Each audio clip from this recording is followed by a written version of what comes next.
Bonsoir à tous et bienvenue à ce 29e épisode du podcast À la Coupe qui vous est propulsé par l'équipe de Medcom Productions et qui est commandité par la microbrasserie Le Caveau des Trois Pistoles. Bien entendu, pour votre bière de l'été, on pense à la Montminou édition À la Coupe. C'est une bière qui est légère, donc toujours agréable quand il fait chaud, entre autres. Je tiens à vous rappeler, si jamais vous avez un empêchement quelconque pour regarder l'ensemble du live, eh bien, il va être disponible en rediffusion samedi après-midi sur Spotify ainsi que sur YouTube. Vous pouvez nous suivre sur nos différentes plateformes. À la Coupe est présent sur TikTok, Spotify, YouTube et en ce moment sur Facebook. Bonsoir à tous ceux qui viennent de s'ajouter. Un très gros merci.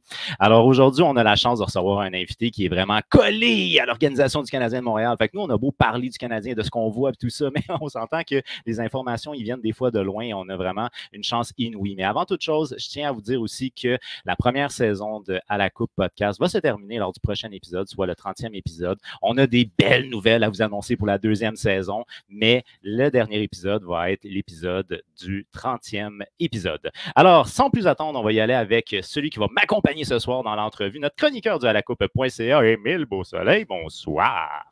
Bonsoir, Yves, ça va bien? Ben oui, ça va très bien, Émile. J'espère que ça s'est bien passé aujourd'hui. Il y a eu de l'action du côté du Canadien. Ouf, ça a été mouvementé, ça a été surtout long, beaucoup d'attentes, beaucoup de... Ben, en fait, on était dans une transaction qu'on ne savait pas trop les détails jusqu'à maintenant.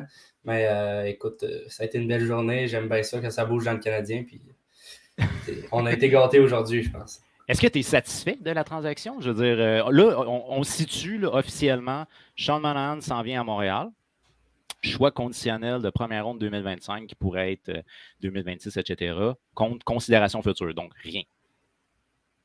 Écoute, on donne rien. On reçoit un choix de première ronde conditionnel ou pas, c'est un choix de première ronde. Ensuite, on donne des considérations futures, c'est-à-dire rien entre moi et toi. Puis ensuite, Sean Monahan, il a beau pas être super bon, son contrat est lourd, oui. S'il crée une surprise, c'est juste plus payant pour nous si on l'échange à date limite des transactions ou même avant, peu importe. Quand on va recevoir l'appel, je pense que Kent Hughes va regarder ses messages plus souvent. Puis écoute, c'est-à-dire qu'on peut se ramasser avec un choix de première ronde, puis au pire, si on l'échange pour un choix de deuxième tour, ben c'est un premier round puis un deuxième tour pour rien. Fait que moi, écoute, je peux pas être plus satisfait que ça. On prend un contrat, oui, mais écoute, c'est pas grave. Là. Carey Price est parti là, sur la liste des blessés à long terme, donc on en a de la masse. Puis là, il reste juste à signer Dak qui est primo, puis je vais être bien content. Oui, il serait temps qu'on passe à l'action. Oui, là, il serait temps. Alors, sans plus attendre, on va y aller avec notre invité de la semaine. On est vraiment très chanceux. On a l'opportunité de pouvoir recevoir quelqu'un qui suit normalement le Canadien de très, très proche, mais que là, il est en vacances. Donc, on suit peut-être un petit peu moins proche, mais le journaliste de renom, Luc Gélinas, est avec nous aujourd'hui. Luc, comment ça va? Ça va bien, les gars. Content d'être avec vous autres. Ça a été compliqué un peu, puis c'est de ma faute. C'était difficile de se trouver des moments qui faisaient notre affaire pendant les séries, puis après ça, c'était les vacances. Mais donc, disons que ce soir-là, le moment est parfait, puis je suis content d'être là. Bien, en fait, ça va même pouvoir nous permettre de se lancer dans le premier sujet qui va être suivre le Canadien sur le beat. C'est un horaire qui est exigeant. On s'entend que c'est 7 jours sur 7. Oui, mais ça se fait bien, sans blague. À RDS, j'ai toujours eu la chance d'avoir vraiment des bons partenaires parce que quelqu'un ne peut pas faire ça tout seul. Tu sais, as Martin McGuire, 98.5, qui fait tous les matchs et qui fait la grande majorité des entraînements. Lui, l'avantage qu'il a, c'est qu'il voyage avec l'équipe. Nous, les journalistes, on n'est pas avec le Canadien. Tu as Martin et Danny, tu as Pierre Houd et Marc Denis, puis tu as aussi du côté anglophone. Les deux gars aussi suivent le Canadien pour la radio. Donc, tu en as 6 qui voyagent. Les autres, tout le monde est commercial. Donc, tu ne peux pas arriver puis voyager puis être latent. Donc, j'ai tout le temps eu des bons partenaires. Depuis que Chantal est parti, c'est avec Patrick Friolet, puis Andréane Barbeau qui va me donner un coup de main aussi. Donc, on se partage bien la besogne. Puis honnêtement, c'est plus facile pour moi maintenant. Tu sais, j'ai 54 ans. Le plus jeune de mes enfants, c'est Pénélope. Elle va avoir 22 ans au mois de novembre, 23 au mois de novembre.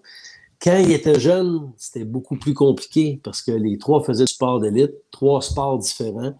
Donc, beaucoup de voyagements. Papa qui était absent souvent. Puis l'avantage, c'est par contre, le papa, il était là, une saison normale de la Saint-Jean-Baptiste jusqu'au 12-13 septembre. Donc, les camps de jour, ils n'ont jamais vécu ça, mais c'est pas... les gens, des fois, s'imaginent que c'est éreintant, c'est fatigant.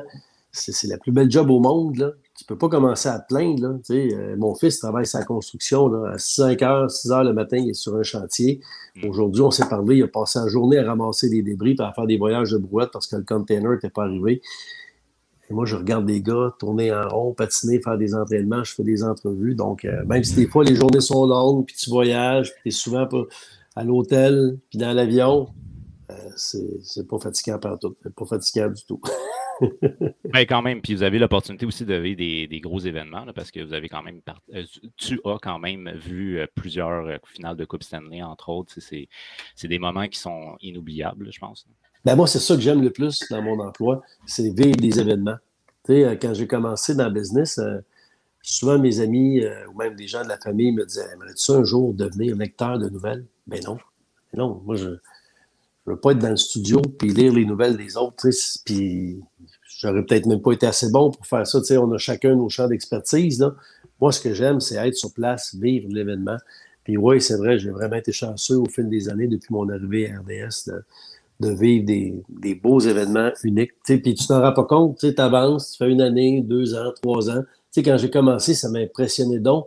J'écoutais les plus vieux parler de telle affaire, puis faire des références, puis oui, ça me rappelle tel ou tel joueur ou tel événement, puis moi, avec mon zéro bagage, j'étais comme « Oh my God, OK, lui est bon, moi, j'arriverai jamais à ça. » Puis là, je m'écoute parler, puis c'est moi, des fois, qui te sors des histoires des années 90, quand la fermeture du forum, puis ci, puis ça. Puis on est rendu là.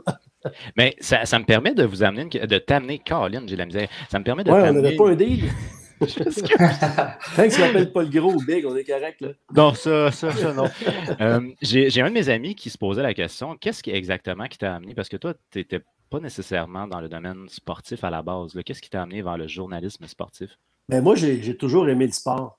J'ai joué au hockey jusqu'à l'âge de 40 ans à peu près, puis quand j'ai arrêté de jouer, c'est parce que j'ai commencé à m'entraîner pour la course à pied, puis c'était trop exigeant de faire les deux. J'ai joué au golf toute ma vie.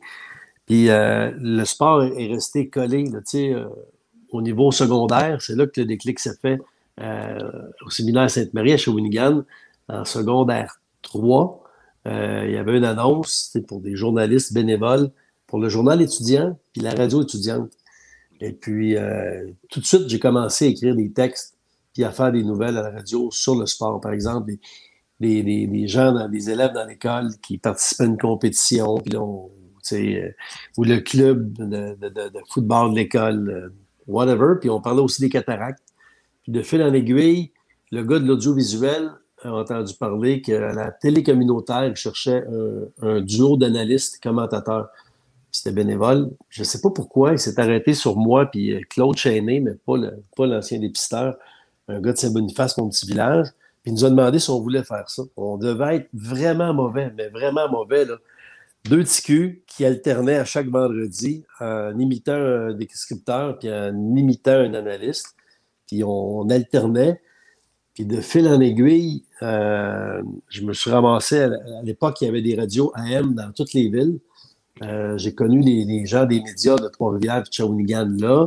J'ai commencé à faire des remotes puis des remplacements à la radio AM payés. Puis là, c'était clair à 16 ans que je voulais être journaliste sportif.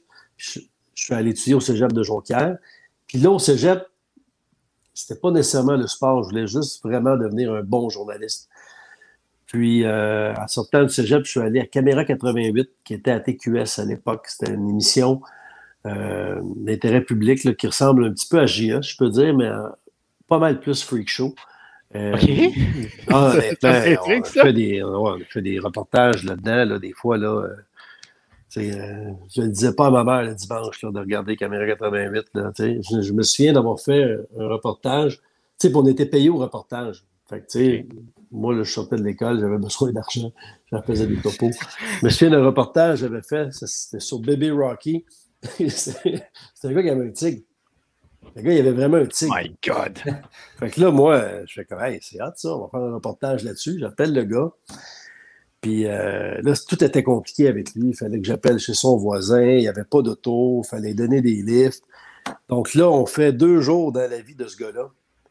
Puis là, lui, il n'y a pas d'auto. Fait que là, le caméraman est assis en avant, il chauffe la minivan, conduit la minivan. Lui, il est assis à côté pour lui expliquer le chemin, les directions, pour aller acheter de la bouffe, de la viande chevaline dans une boucherie. Puis devine, moi, je suis assis en arrière. Avec qui? Avec le tigre, qui a ses 2 pattes sur moi. Puis là, je ne suis pas trop safe. Puis à un certain moment, il baille, là. Puis là, je vois vraiment au travers de sa bouche le caméraman qui conduit en avant. Puis là, Bébé Rocky, il mange, puis il mange. Puis là, le gars qui a Bébé Rocky, il n'a pas de job. Fait que pour ramasser de l'argent, il l'amène dans un club de danseuses, puis les danseuses dansent avec le poteau, t'as le tigre. Puis moi, ben, je fais un reportage là-dessus. Puis la semaine d'après, je fais un reportage sur un pasteur qui vient de se partir son église avec c'est sa religion à lui. Puis il y a les gens qui contribuent puis qui le suivent. Puis la semaine d'après, c'est un monsieur à Saint-Jean-de-Mata qui avait 81 ans, qui levait 850 livres. Tu sais, c'était un peu n'importe quoi. Mais ça faisait beaucoup parler. Puis moi, ben, honnêtement, là, j'avais vraiment du fun à faire ça. Ben oui, c'est particulier. Ouais. Puis là, RDS a ouvert. Puis là, j'ai envoyé mon curriculum vitae 2 fois, puis 3 fois, puis j'ai jamais eu de réponse. Puis à un certain moment, ben, je me suis présenté en prétextant que j'avais un rendez-vous, puis j'avais rencontré le patron de l'époque, Jacques Barrette, pour lui proposer un reportage. Puis il me l'avait fait faire. Puis la semaine d'après, j'en ai proposé un autre. Parce que quand RDS a ouvert, on avait de la misère à faire notre demi-heure de sport. C'était à 23 heures. Puis on avait une banque de topos. Des fois, on va dire à 22h40, le chef de pupitre, le producteur, il regardait son bulletin puis il disait « Boy, j'ai juste 22 minutes de nouvelles, on a une demi-heure à faire. » Là, il prenait 2 cassettes, il prenait 2 reportages en banque qui étaient intemporels. Donc au début, je faisais des reportages intemporels. Okay. Puis après ça, de fil en aiguille, j'ai eu la chance de rentrer dans la salle des nouvelles. Puis quand j'ai lâché mon autre job, j'ai eu une grosse baisse de salaire, mais là, je voulais faire du sport, vraiment, puis je ne l'ai jamais regretté. OK. Hey, mon Dieu, les débuts de RDS, j'avoue que moi, j'étais jeune à l'époque, mais je me rappelle les affaires qui n'avaient pas nécessairement un lien avec l'actualité. C'était des courtes séquences. Là. Des fois, ça pouvait être un événement ou en tout cas, whatever. Je me rappelle. Puis j'arrivais sur des... Tu sais, on couvrait beaucoup plus de choses qu'on ne couvre pas maintenant parce qu'on avait vraiment de la misère à remplir notre demi-heure de bulletin. Donc, tu sais, j'allais couvrir je me souviens, une compétition de ski alpin du réseau universitaire. Okay. Tu sais, c'était même pas un championnat canadien. Puis, tu sais, là, j'arrive là-bas avec un caméraman, puis là, on est dans la neige, puis un trépied, puis là, les organisateurs sont comme, on les dérange, là, tu sais, là, on leur explique c'est quoi RDS, ils n'ont aucune idée. Ah, c'est un poste de radio, mais non, ça, c'est une caméra, on fait de la TV. Puis c'était massif, les caméras, là. Oh oui, les débuts d'RDS, c'était vraiment bizarre. On couvrait des événements, là, qu'on ne couvre plus maintenant, là. Mais c'était le fun pareil, là. C'était vraiment bizarre. C'était vraiment le fun, c'est des beaux souvenirs. Puis souvent, on se parlait des personnes qui racontent, qui radotent des vieilles histoires. Des fois, là, on se raconte des vieilles histoires, mettons, avec Marc Labrec, Chantal Maccabé, Michel Lacroix, ceux qui étaient là à nos débuts. Là, puis, on sort des vieux souvenirs et on rit pas mal. Ben, vous avez vu la boîte mourir. Vas-y, Emile, pose c'est ça prenait du cœur pas mal là, pour se rendre dans le bureau du patron, puis sans rendez-vous. En fait, c'est que moi, j'avais une idée de reportage, Emile, que j'avais présenté à Caméra 88. Mais là, on était rendu Caméra 89. Ça changeait de titre à chaque année. Puis l'idée, elle avait été refusée. C'était une dame de 50 quelques années, grassouillette, là, on va dire les vraies choses, qui avait décidé, du jour au lendemain, de se mettre en forme. Et là, elle faisait des triathlons. Moi, j'avais lu ça dans un petit journal local. J'aimais beaucoup ça, lire les héros locaux. Moi, j'aimais ça les amener des fois plus loin dans cette émission-là. Puis là, j'avais été comme renversé.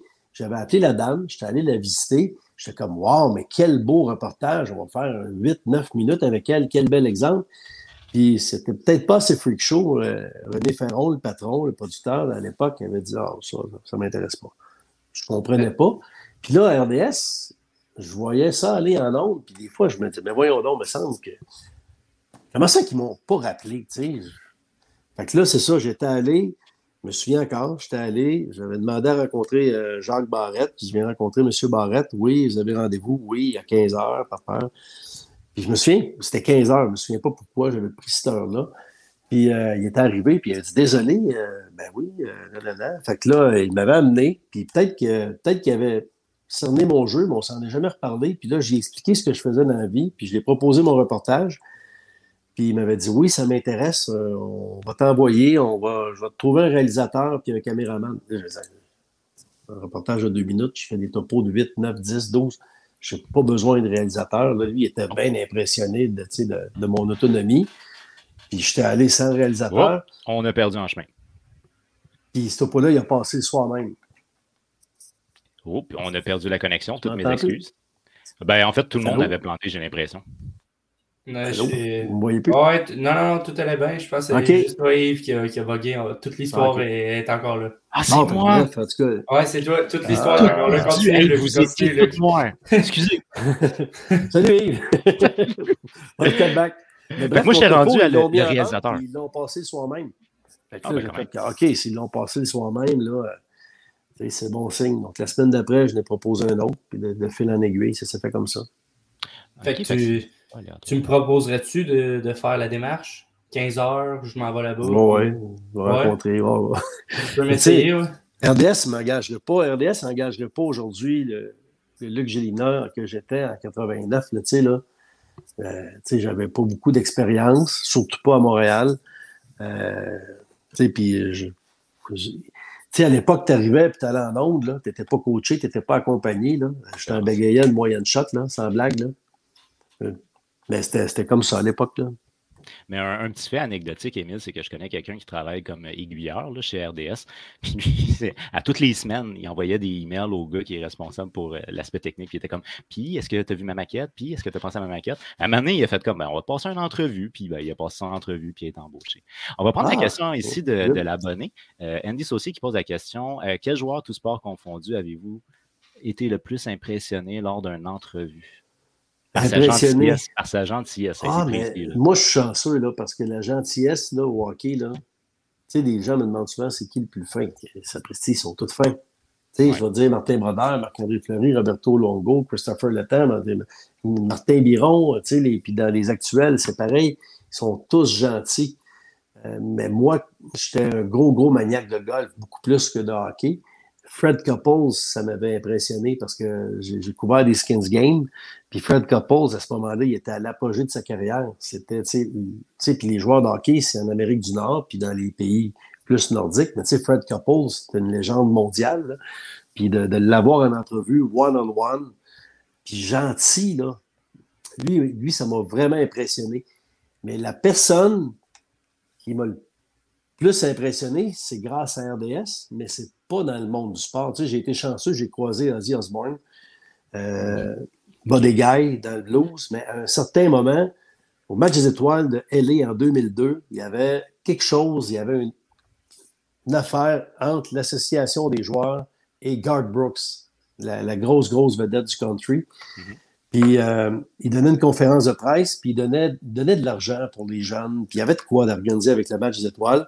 Puis j'avais reçu l'invitation de presse, puis j'avais demandé à mon producteur, Pierre Fortier, s'il nous écoute, le producteur du 5 à 7, aurais-tu besoin, demain, je pourrais te faire une entrevue avec Garth Brooks? Et lui, il m'a répondu non, demain, mon show, il est plein. Fait que j'ai fait comme, OK, il m'a y aller pareil, mais l'entrevue, elle passera pas. Parce que moi, je suis un gros fan de country. C'est l'opportunité. Je suis allé avec Christian Champagne, mon caméraman, puis on s'est présenté à Garth Brooks, puis on était comme juste 3 télés, une radio, 4 journalistes de la presse écrite. Je suis comme, ben voyons donc. Donc, on s'est présenté à I'm Chris, I'm Luke. On a fait l'entrevue avec lui, qui n'a jamais passé nulle part. Puis à la fin, Garth Brooks, thank you very much. Puis là, il dit, it was nice to meeting you, Luke, and Chris too. Puis là, on est comme, je se rappelle de nos noms. Puis c'était Garth Brooks, c'est big Garth Brooks, là. Puis là, après, on avait du lousse parce que c'était en matinée, puis les événements étaient plus tard. Puis là, un bon journaliste sportif, il y avait un petit lunch de servi, fait qu'on est resté pour manger gratis. Puis Garth Brooks, il n'était pas pressé. Puis là, il restait, puis il jasait avec les organisateurs. Puis là, je le voyais sur le bord de partir une demi-heure plus tard. Puis c'était au Ritz-Carlton, je m'en souviens. Puis il y avait un petit pad de notes du Ritz-Carlton, là, un petit pad comme ça. Là. Fait que là, j'ai fait comme, hey, là, c'est Garth Brooks, là, je ne le reverrai jamais de ma vie. Ma sœur Lynn, je l'ai amenée avec moi à Nashville, c'est une tripeuse de country. Je vais aller le voir pour qu'il signe un autographe à ma sœur. Au pire, il m'avait pas promené. Là. Fait que j'y demande, une demi-heure après, là, sorry to bother you, Garth Brooks, papa. Fait que, ouais, what's her name? Puis il me souvient signé To Lynn, God bless you, Garth Brooks. Fait que là, je dis, wow, thank you very much. Puis il m'a répondu, Luke, you're welcome, my friend. Il se souvenait de mon nom. Il dit, il est de même avec tout le monde, là. Il ne s'est pas souvenu juste de moi. Il y a une méthode, tu sais. Mais c'est sincèrement la rencontre qui m'a le plus impressionné dans ma vie. OK, on est complètement à l'extérieur du sport, mais c'est bien parfait. C'est complètement champ gauche, mais ça m'impressionne. Bon, n'oubliez pas Fred Couples au début. Là. C'est vrai, c'est vrai. On avait un golfeur. Puis ça, ben, ça va nous amener éventuellement, là, vous allez rentrer chez RDS tu vas rentrer chez RDS sur une base régulière, puis on va commencer à couvrir le Canadien de Montréal. Toi, quand tu commences à couvrir le Canadien de Montréal, c'est qui exactement le directeur général? C'était Serge Savard. Serge Savard, puis c'était Pat Byrne, le coach. Pat Byrne, c'était le coach, puis j'y allais sporadiquement au début. Je me souviens, tu sais, quand tu commences, tu sais, puis j'étais impressionné. Puis, tu sais, j'étais dans ma bulle. Je me souviens que la première fois que je suis rentré dans le vestiaire, j'avais tellement hâte. Puis là, quand je suis sorti du vestiaire, après avoir tout fait ma job, mes entrevues, puis m'assurer de rien manquer, je suis sorti du vestiaire avec le caméraman qui s'appelait André Gariepi. C'est bien clair dans mes souvenirs. Là, j'ai fait comme, ouf. Puis là, il me regarde, puis il me dit, puis, vestiaire? Ah, j'ai oublié de regarder le vestiaire. Tu sais, j'ai rien vu du vestiaire. OK. Nos bras meurtris, non, là, j'ai rien vu. Là. C'était Patrick Roy, Guy Carbonneau, Lyle O'Deline. Tu sais, j'étais concentré là-dessus. Puis je me souviens d'une affaire, j'étais dans le passage, puis Daniel Cazan, qui travaillait pour la presse canadienne, on jouait au hockey ensemble dans une ligue, puis on avait la chance de jouer au Forum. Puis, tu sais, j'étais pas un bon joueur de hockey, mais j'étais tellement travaillant, puis j'étais un genre de Steve Bégin des médias. Puis Daniel, il m'avait pogné de même. Puis en fait, Dan m'avait présenté à Pat Burns. Puis il avait dit, lui, Pat, tu l'aimerais comme joueur parce que ça n'a pas de bon sens comment il se donne. Il se donne à chaque chiffre. Là, il est à moitié mort, puis il continue. Puis là, le gros Pat Burns que je ne connaissais pas, il m'avait pogné de même. Il dit, ah ouais, je t'aime déjà, toi, je t'aime déjà. Puis là j'étais comme, ah, ben c'est cool, Pat Burns, il m'aime déjà. Naïvement, je pensais ça. Là. Mais écoute, je tiens à préciser une chose. Émile, est-ce que tu as connu Pat Burns?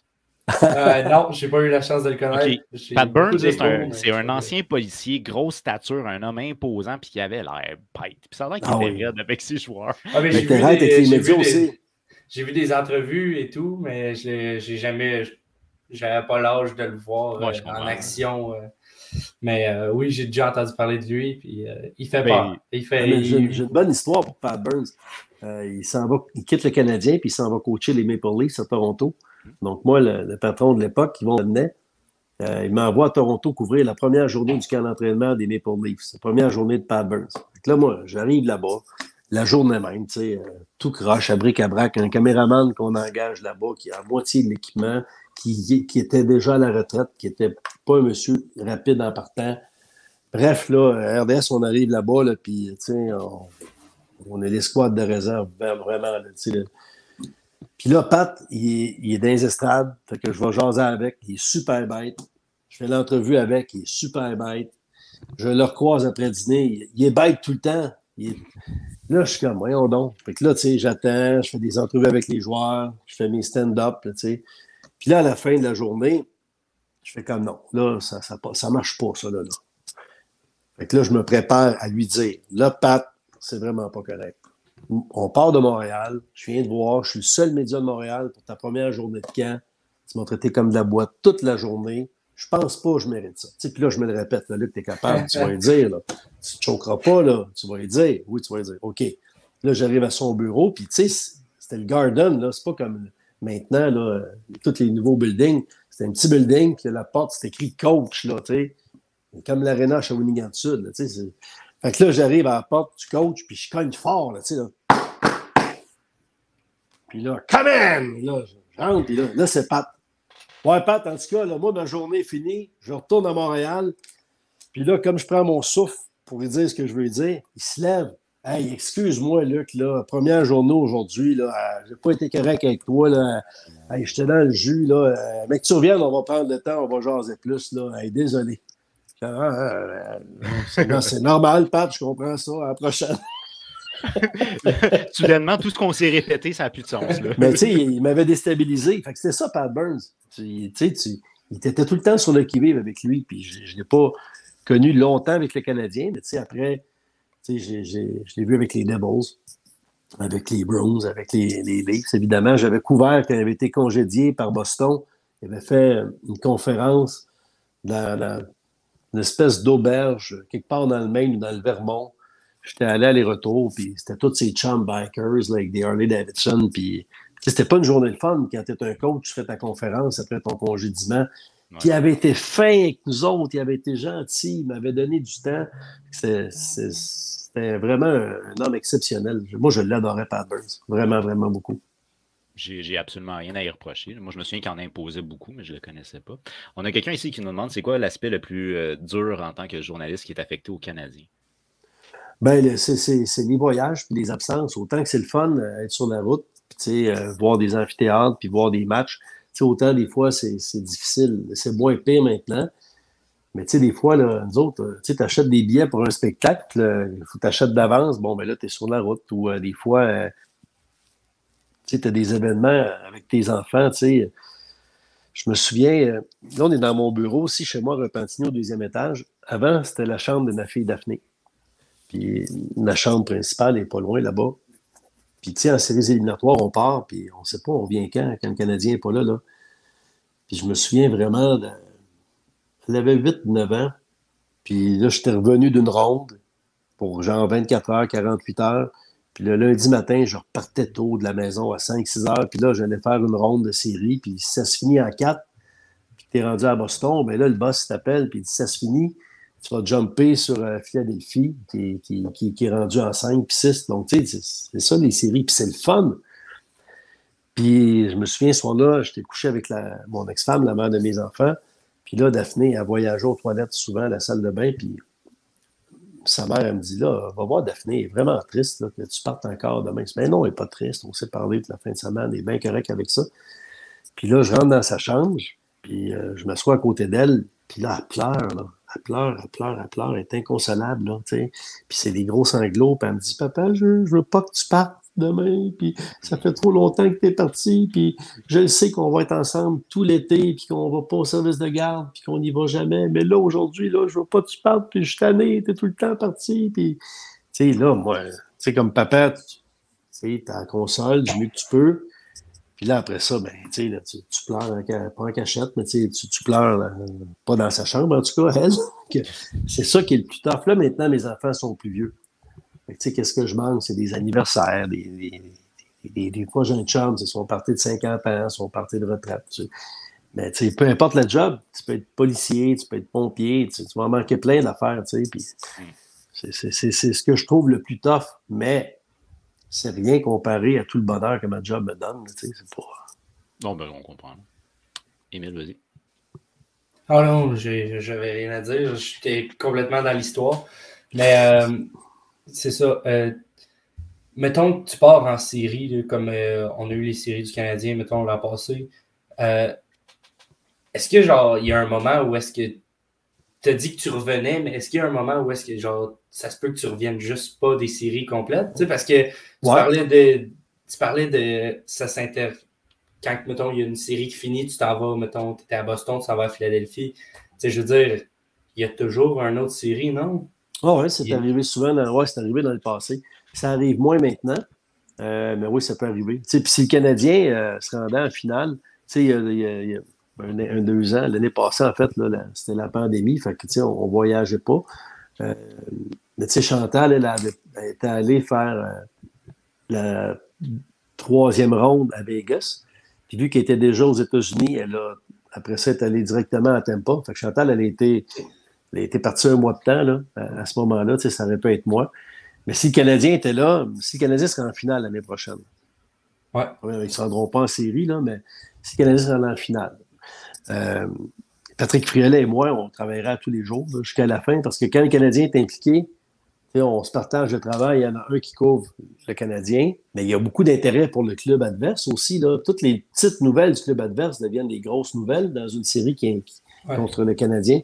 Donc, les deux, on travaillera tous les jours. Puis en même temps, rendu en série, c'est pas là que tu manques de gaz. Là. C'est le fun. C'est le plus beau moment de l'année. C'est ça que tu veux vivre. Tu veux être là. Donc, c'est pas fatigant. Puis en plus, en vieillissant, tu deviens plus habile à gérer ton énergie. Quand j'avais 30 ans, là, il manquait un paquet de couvre-feu là, parce qu'on arrivait à Boston, à Denver, puis là, on allait souper, puis après, on s'accrochait les pieds jusqu'à minuit et demi, 1 heure. Là, le lendemain, on se relevait avec le décalage en voie, puis là, après le match, on a travaillé fort, on se récompensait, on allait prendre 2-3 bières. Mais là, c'est terminé, là, maintenant. Le matin, je me lève de bonne heure, je vais courir. Je suis pas mal plus plate, pas mal plus tranquille. C'est une discipline différente, puis c'est une réalité qui est différente. Je pense que c'est bien aussi, parce que ça vous donne plus d'énergie pour aller plus loin. Là, fait. Honnêtement, c'est un bon move. Là, on a quand même la chance de t'avoir parce que tu as connu plusieurs gestions chez le Canadien de Montréal. On va plus cibler les 2 dernières, donc soit celle actuelle puis celle de Marc Bergevin. Est-ce que tu vois une différence majeure au niveau, je sais pas, de l'identité ou de la gestion entre l'ère de Bergevin puis l'ère actuelle qui semble s'établir? Oui, complètement. Puis je pense que ce que moi je vois, c'est une chose, là, c'est une réalité. Mais je pense que le plus important, c'est ce que les anciens voient. Et j'en ai parlé une couple de fois, puis il y a des gens qui disent oui, mais Luc, arrête de dire ça, que les anciens n'étaient pas les bienvenus. Mario Tremblay, Guy Carbonneau, Vincent D'Anfos, on les voit à tous les matchs au Centre Bell. Un instant, ils ne sont pas au Centre Bell, ils travaillent pour RDS. Il y avait un fossé, puis plusieurs anciens l'ont exprimé. Il y avait une gestion qui était celle de Marc Bergevin, puis ça lui appartient à lui, là, mais ça avait commencé avant ça. Lui, il a hérité un peu de ce qui se faisait. Je me souviens de Pierre Gauthier qui interdisait à ses joueurs de nous parler en dehors du vestiaire. Okay. C'est complètement innocent. Si tu développes des liens, une relation intéressante avec un joueur, tu vas avoir accès à des informations. Puis des fois, ces informations-là, tu ne peux pas les divulguer en nombre. Mais des fois, un gars, il peut juste te dire, regarde, je suis pas à 100%, je vais te laisser, donne-moi un break, ou des fois, il va te le dire d'un collègue, d'un coéquipier, Mais là, lui, Pierre Gauthier, je l'ai déjà raconté ça, je me souviens, j'étais à Boston avec le Canadien, puis je parlais avec Mathieu Darche, puis on parlait même pas du Canadien, puis là, à un certain moment, il dit, je peux plus te parler, le boss vient de sortir de l'ascenseur. L'ascenseur est en arrière de moi. Puis là, c'est Pierre Gauthier qui passe. Tu sais, là, t'es un adulte de 33 ans, tu joues pour le Canadien. Je comprends le point. Là, je comprends le point. C'est ça. Puis, les joueurs de hockey, ils sont pas différents de vous et moi. Là. Ils jasent entre eux autres. Fait que la plupart du temps, ce que ça fait, c'est que ce qui se passe dans le vestiaire du Canadien, des fois, on va l'apprendre par un autre joueur. Dans le sens... les gars, ils se parlent entre eux autres. Fait que tu peux parler à un gars parce que tu es sur place ou parce que tu jases au téléphone ou whatever, puis il va dire « Hey, ouais, vous autres, ça a brassé à Montréal, de quoi tu parles? » Puis là, tu n'es pas au courant, non? Puis là, il va commencer à te compter quelque chose off the record, là, tu sais. Donc, même si tu ne peux pas parler aux joueurs du Canadien, c'est pas mal tout ça, c'est dans la ligue, là, tu sais. Je comprends parfaitement le point. Puis à cette époque-là, j'étais un peu surpris d'entendre qu'ils ne pouvaient juste pas vous parler. Ouais, parce que, je me dis, au final, l'organisation a un lien privilégié avec ses fans s'ils ont un lien avec les journalistes, parce que c'est vous autres qui rapportez. Fait au final, ils ont avantage d'avoir il nous parlait, mais dans le vestiaire, lui, il ne voulait pas qu'il nous parle en dehors du vestiaire. Mais c'est parce que c'est très formel, là, à ce moment-là. Ouais, c'est ça. Mais tu sais, Jonathan Drouin, il y a son tournoi de golf qui s'en vient, là. Là, je ne vais pas, là, mais tu sais, si j'y allais, j'étais là pour jouer, parce qu'à RDS, on achète des quatuors chaque année. J'étais là pour jouer, tu sais, puis là, là, il y a plein de joueurs du Canadien qui sont là. C'est une relation différente. Tu arrives après au clubhouse, tu prends une bière, tu jases, puis là, des fois, c'est juste une discussion de mieux se connaître, tu sais, des fois, là, puis on ne devient pas amis, là, nécessairement, là, mais il n'y a rien, vraiment rien de mal à ça.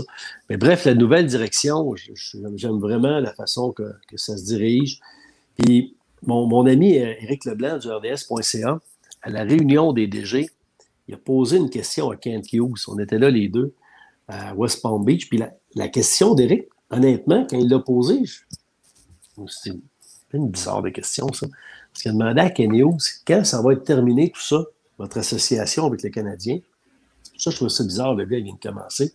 Ben oui, ça serait quoi le leg? C'est ça serait quoi le leg? Qu'est-ce que vous aimeriez que les gens retiennent de votre passage? Mais la réponse, elle a été pour moi quelque chose de vraiment révélateur. Kent Hughes, il a dit, il n'a même pas parlé de Coupe Stanley, il a dit bâtir un club gagnant, mais surtout un environnement où les gens sont heureux, où on a un esprit de famille, où tout le monde s'aime, tout le monde s'entraide, où tout le monde est content d'aller travailler. Puis ça, je peux vous dire que c'était pas ça avant. Puis ça, j'ai adoré entendre ça, parce que quand tu es heureux dans ta job, peu importe, là, je pense, que le travail que tu fais, quand tu es heureux, quand tu te sens apprécié, puis quand tu comprends ton rôle, puis tout est expliqué, ben après, tu vas en donner, tu sais, si mon boss, là, je suis à couteau tiré avec lui, puis qu'il ne me regarde pas, puis qu'il a de la misère à me dire salut, puis que ça va pas bien, la journée qu'il m'appelle pendant mes vacances parce qu'il est mal pris, ou que je suis en congé, puis là, Patrick Friella a grippe, ben là, tu peux-tu rentrer? Ouais, je vais m'inventer un rendez-vous chez le dentiste. Ah, c'est clair, mais c'est jamais arrivé parce qu'à RDS, on a des maudits bons patrons, là, on va régler ça, là, c'est incroyable. Dans la salle des nouvelles, on a eu 2 boss là, en 33 ans bientôt, là, puis les présidents, c'est la même affaire, on n'a pratiquement pas eu. Donc, quand le téléphone sonne, Luc, peux-tu dépanner? Il y a des fois, là, c'est compliqué pour moi de dépanner, mais je m'arrange pour dépanner parce que je dois ça à mon boss. Mais c'est la même affaire, peu importe, quand tu aimes ton patron, quand tu te sens bien, c'est des deux côtés. Donc, un club d'hockey, c'est pas parce que tu fais 5 millions que ton état d'esprit est nécessairement différent par rapport à ce que tu vis avec les gens qui sont plus haut que toi dans la hiérarchie. 100%. J'avais une question à propos de ta carrière, dans le fond.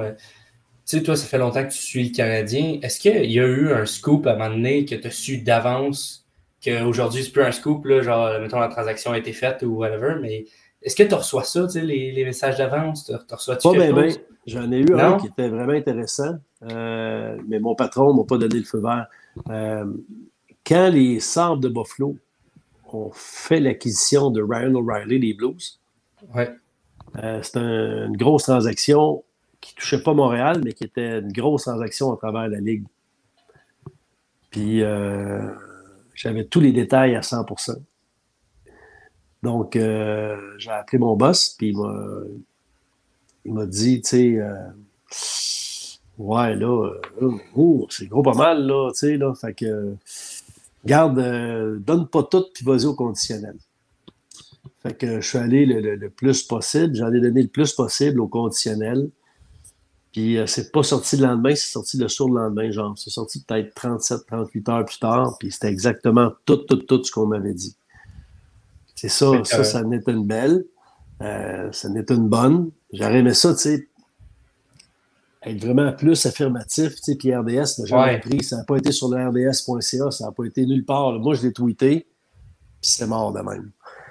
Mais tu sais, François Gagnon l'a retweeté, puis une couple d'autres, là. Mais ça avait été pas pire. Mais sinon, on en a quelques-unes, mais honnêtement, pas tant que ça. Là. Je ne suis pas le spécialiste mondial des scoops. Puis les gens qui me suivent, ils le savent. Puis à ce compte-là, je me sens pas nerveux parce que Charles Perrault, mon boss ultime, à qui je rends des comptes, lui, ce qu'il nous a tout le temps dit, tu sais, moi et mes autres partenaires avant, là, que ce soit Renaud Lavoie, Alain Crête, Bernard Lepage, Chantal Maccabé, Pat Friolet, il dit, je le sais que c'est difficile d'avoir des scoops. Je ne vous demande pas d'avoir des scoops.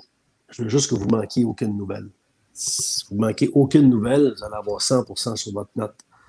Fait que, c'est ça qui est le plus important. Puis, quand mon reportage est diffusé, quand je fais mon direct, même si ça fait longtemps que je fais ça, je regarde tout ce qui se fait, tout ce qui se dit ailleurs. J'ai tout sorti le bon extrait d'entrevue.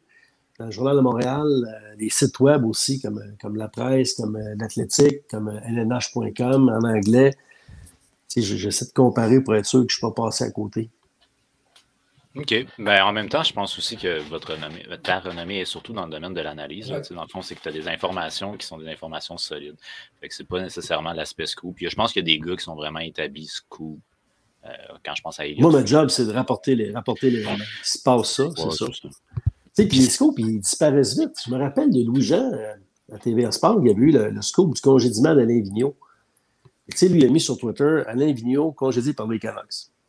Fait que là, dans la minute qui suit, sur Twitter, les gens reprennent, selon Louis-Jean de TVA Sport, Alain Vigneault congédié par les Canucks. Là, l'autre génération d'après, c'est Alain Vigneault congédié par les Canucks. Puis là, en dedans de 7-8 minutes, les Canucks réagissent. Je me souviens, j'étais comme pauvre Louis, ça n'a pas duré longtemps. Les Canucks ont réagi avec un communiqué. Fait que là, à partir de ce moment-là, tout le monde, il n'y a plus personne qui dit selon les gens. Les Canucks confirment le congédiement d'Alain Vigneault. C'est le fun des scoops. Puis oui, Elliot Friedman, il y en a souvent. Puis Bob McKenzie aussi. Puis tous nos chums à TSN sont vraiment bons aussi. Darren Dreger. Il y en a pas mal, mais disons que François Gagnon aussi, hein, il y en a pour son lot chaque année à RDS. Mais nos boulots sont différents, comme tu disais. Moi, je suis à l'entraînement le matin. François, il ne couvre plus d'entraînement. Lui, il est sur le téléphone, puis il appelle ailleurs, puis il ramasse des trucs. Puis quand on rentre dans le vestiaire, on est 30 dans le vestiaire, puis on parle aux mêmes gars tout le temps. C'est des jobs similaires, mais qui ne sont pas identiques. Je comprends. Il y a quelqu'un ici qui nous demande est-ce que vous avez un moment marquant à partager avec nous, un moment qui vous a plus marqué autre que Garth Brooks? Ben, il y a souvent, on me demande c'était quoi mon plus beau moment dans ma job. Puis des beaux moments, j'ai été chanceux. Là, j'étais au Forum, la Coupe Stanley de 93, je couvrais les Kings, il y a eu des émeutes après. Ben, l'émeute, je ne pouvais pas sortir, la fermeture du Forum, le retour de Koivu, le retour de Mario Lemieux. Les Jeux olympiques en 2010, première médaille du Canada en 2002, à Salt Lake City aussi. Un paquet de belles affaires. Mais ce qui m'a le plus marqué, puis c'est peut-être parce que c'était inattendu, mais j'étais Louis-Philippe Neveu, qui était le patron de RDS à l'époque, m'avait envoyé faire un reportage à Brantford, en Ontario, sur l'héritage de Wayne Gretzky dans sa ville natale.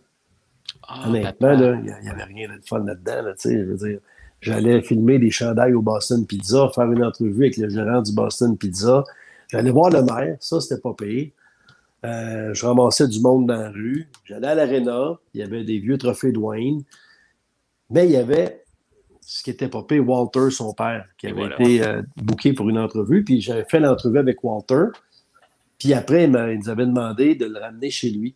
Puis en l'amenant chez lui, là, j'ai réalisé qu'il demeurait encore dans la vieille maison où Wayne avait grandi. Puis là, je lui ai demandé si on pouvait juste le filmer, pour démontrer qu'il vit toujours à la maison, puis en lui expliquant qu'on allait brouiller le numéro civique, là, on ne verrait pas l'adresse. Puis là, il dit, ben non, venez filmer en dedans. Oh boy. Je pas tant. Puis là, il n'avait pas encore ôté son micro-cravate. Puis ça, je me souviens pas pourquoi, mais on n'avait pas ôté son micro-cravate, donc on a son micro sans fil. Donc, quand on est rentré, là, il est parti, lui, là, comme un guide touristique. Ça ici, ça, c'est Wayne en 1982. Ça ici, c'est la verrière. Avant, c'était ici la patinoire où Wayne a commencé à patiner. Là, il nous explique tout ça. Moi, là, je suis sidéré. Puis, à un certain moment, il dit, puis il regarde la caméra, mais il dit, c'est pas ça que vous voulez voir. Suivez-moi. Puis, il ouvre une petite porte, puis on descend dans le sous-sol. Un sous-sol qui était en fait presque une cave. Et là, tout ce que Wayne a gagné, tout ce que Wayne a ramassé, c'est là. Le but de la rondelle de son 500e but, les chandails avec les Blues, les Oilers, les Rangers, les Kings, avec Team Canada, match des étoiles, toutes les répliques de tous ces trophées, mais aussi des médailles en athlétisme quand il y avait 8 ans, les bâtons de Paul Coffey, de Brian Leach, de tout le monde. Ça n'a aucun bon sens, ça déborde. Puis là, il nous montre ça. Puis là, à un certain moment, le téléphone sonne, puis il dit « Excusez-moi, je reviens. » Puis là, je suis tout seul là-dedans avec le caméraman. Je suis comme, voyons donc. Tu sais, j'étais juste comme en transe, ça se peut pas. Ça, c'était le plus beau moment parce que, tu sais, les trophées, je veux dire, les Coupes Stanley, les Jeux olympiques, c'est extraordinaire, mais tout le monde les a vus, tout le monde peut s'acheter un billet. Ça, tu peux pas avoir un billet pour rentrer dans le sous-sol à Walter Gretzky. Il faut qu'il t'invite, puis il est tellement gentil, ce monsieur-là. Ça, c'est l'événement qui m'a le plus marqué dans ma carrière. C'est un très bel événement. Puis je me rappelle, C'est- il y avait la réputation, Walter Gretzky, d'être une très bonne personne. Puis fait anecdotique, c'est que je me rappelle avoir vu ça justement sur RDS, là, une visite de son sous-sol. Ouais, on le ressort des fois de la route. Il est tellement fin, là, que quand je suis parti de Brantford, je m'en allais au restaurant Wayne Gretzky à Toronto pour filmer un petit peu, tu sais, pour voir que son héritage restait pas loin quand même. Puis je volais le soir, j'avais un vol comme à 23 heures pour revenir à l'aéroport de Dorval. Et le lendemain matin, vers 10 heures, en route vers RDS pour visionner mes cassettes, téléphone sonne, c'est Walter Gretzky qui m'appelait pour savoir si j'étais bien rendu parce que quand j'étais parti, il faisait pas beau puis il commençait à neiger. Oh, Ça donne-tu une idée de la gentillesse ben du monsieur? oui. Il est incroyable. Il est incroyable. Il y a quelqu'un qui nous demande si mon garçon Michael aimerait savoir depuis combien d'années est-ce qu'on fait le métier de journaliste. Ben moi, je suis sorti du cégep en 88. Donc, depuis 88 que je suis journaliste. Depuis Plus d'une trentaine d'années. novembre 89 à RDA, c'est ouvert le 1er septembre. Puis moi, j'ai fait mon premier reportage le 7-8 octobre. Là. Ils me considèrent dans les premiers, là, vu que j'étais là dans la première année. Ça va faire donc 33 ans, 33 ans le 1er septembre qu'RDS est ouvert. Avant qu'on aille dans les questions, plus là, les conseils puis tout ça, parce que j'aurai aussi des questions concernant l'idée du départ de la boîte d'RDS, j'aimerais ça savoir comment est-ce qu'on évalue le rôle entre Jeff Gorton et Kent Hughes? Qui fait quoi là-dedans? Ouais, je pense que le big boss, c'est Gorton. Ouais. Papa? Puis, mais tu sais, il travaille pas mal en équipe. Là. Je pense que c'est un DG à deux têtes. Là. C'est deux hommes forts, c'est deux personnalités fortes, mais deux personnalités qui sont vraiment capables de travailler en équipe. Donc, le vice-président hockey, c'est le gros boss. C'est lui qui a le dernier mot. Je pense qu'il laisse beaucoup, beaucoup de latitude à Kent Hughes. C'est pas mal ce que je ressentais aussi. Puis une question aussi qui est un peu étrange, c'est que je ne connais pas la notion de concept de Martin Saint-Louis. Moi, je suis habitué avec un système de jeu. C'est quoi exactement ça, le concept de Martin Saint-Louis? Bien, le concept de Martin Saint-Louis, de ce qu'on en comprend, puis quand on parle avec les joueurs, c'est la même affaire, c'est que le plan de match, on peut y déroger. On peut faire à notre guise, puis on peut prendre des risques. Tu sais, en fait, dans un concept comme celui de Martin Saint-Louis, je pense qu'un gars comme Piquet Souban serait beaucoup moins un mouton noir au sein d'une équipe. Parce que, tu sais, Piquet, il avait un talent fou, mais il était incapable de respecter un concept d'équipe. Tu sais, puis tous mes chums étaient en amour avec, puis ils ne comprenaient pas que moi, Piquet, j'avais vraiment de la misère à respecter le joueur de hockey. Je ne parle pas de l'être humain. Puis, à un certain moment, j'ai eu l'exemple parfait. Je couvrais la finale de la Coupe Stanley. C'était les Pingouins contre les Sharks. Puis les Pingouins avaient perdu le premier match, je crois. Puis le deuxième, ils l'avaient gagné en prolongation. Et puis c'était un but de Corner Sherry. Puis là, vous êtes là que tu t'envoies avec ton exemple, là, mais ce sera pas long. Donne-moi 30 secondes. Ouais, c'est bon. Crosby gagne la mise en jeu. Christopher Le Temps passe la rondelle dans la clave à Sherry. Il prend un tir, il gagne en overtime. Fait que je m'en vais, puis j'arrive, je demande à Christopher Le Temps, ouais, le jeu en prolongation, le but gagnant, t'as vu Sherry qui était dégagé, t'as pas pris un lancer, peux-tu nous donner ta lecture du but gagnant? Puis là, il me dit, à peu près mot pour mot, hey, j'ai aucun mérite pour le but en prolongation. Avant la face-off, Sid est venu nous voir, puis il nous a dit, Chris va recevoir le puck, moi, je vais m'en aller dans le coin, fait que mon joueur de centre va me suivre, le défenseur va s'en aller là, corner, tu vas être libéré, passe la puck à corner, corner prend une shot. Puis c'est ce qui est arrivé. Bon, ceci dit, le même jeu, le même pattern avec Piquet Souban, ben, il fait un spinorama, il patine, il envoie la rondelle dans le coin, il prend un slap shot, il fait tout sauf le jeu prévu. Bon. Ça arrive une fois, ça arrive deux fois, c'est pas grave. Ça arrive tout le temps, c'est ça qui est la goutte d'eau, c'est ça qui fait qu'à un certain moment, les coéquipiers, ils ne diront pas à la caméra, mais ils ne veulent plus jouer avec toi. Ils veulent bien t'avoir de l'équipe, mais pas en même temps sur la patinoire. Puis de ce que je comprends, c'est que Martin Saint-Louis, il a beaucoup d'ouverture pour un gars qui prend des risques, des jeux risqués, bien calculés, si le pourcentage est intéressant. C'est pas mal ça le concept de Martin Saint-Louis. Okay, puis, il demande aussi d'être créatif sans la rondelle. T'sais, c'est bien facile de dire, essaye une feinte de plus, tu sais. Mais en même temps, essaie de te libérer, toi, pour donner une option aussi au porteur du disque. Essaie de sortir de la logique du jeu pour avoir des alternatives. Je pense que c'est pas mal ça le concept. Mais là, c'est le fun, là. Le club perd parce que les gens n'ont pas d'attente. Le club va perdre aussi souvent cette année. Le club va participer à la loterie, puis ça va être beau. Mais dans 3 ans, dans 2, 3 ans, quand les jeunes vont avoir pris de la maturité, puis que le Canadien aura peut-être un club qui peut aspirer à des belles choses, est-ce qu'on pourra encore être confortable avec un concept comme ça? J'ai hâte de voir. Parce que là, tout est beau avec Martin. Puis ça va être encore beau l'année prochaine. Puis je pense que ça va être un bon coach. Mais peut-être qu'à un certain moment, il va avoir besoin de victoire puis qu'il va changer sa façon, sa philosophie de la game. Peut-être. Ça se peut très bien parce que je me dis à moyen long terme, les gars vont jouer longtemps ensemble, là, fait qu'ils vont être habitués à s'auto-prévoir eux-mêmes. Puis à ce moment-là, ils vont pouvoir respecter un système sans nécessairement. Un peu de liberté, c'est correct aussi, là, parce que des fois, là, tu regardes vraiment les entraînements, puis c'est la réplique parfaite dans les matchs, puis c'est rendu beaucoup, beaucoup ça, puis ça commence, puis oui. Là, ça, je suis pas familier, par exemple. Là. Non, je peux te le confirmer, ça commence, puis oui. Puis d'ailleurs, c'est vrai, j'ai un de mes amis qui voulait vous dire qu'il aime vraiment beaucoup vos livres. La LNH, c'est possible, si je ne me trompe pas. Là, il dit merci. Il adore ça. Ça, c'était mes 2 premiers. Merci beaucoup. C'est un message qu'il voulait absolument que je vous passe, donc ça a été passé. Sinon, moi, j'ai une question concernant maintenant. Bon, là, veut pas le Canadien, il n'y a pas de capitaine et on va nommer un capitaine. C'est la promesse qu'on nous a fait. Il y a un capitaine à la prochaine année. Comment on devrait fonctionner pour nommer le capitaine? Est-ce qu'on opte pour un choix d'organisation, un vote dans le vestiaire? Oui, c'est une bonne question.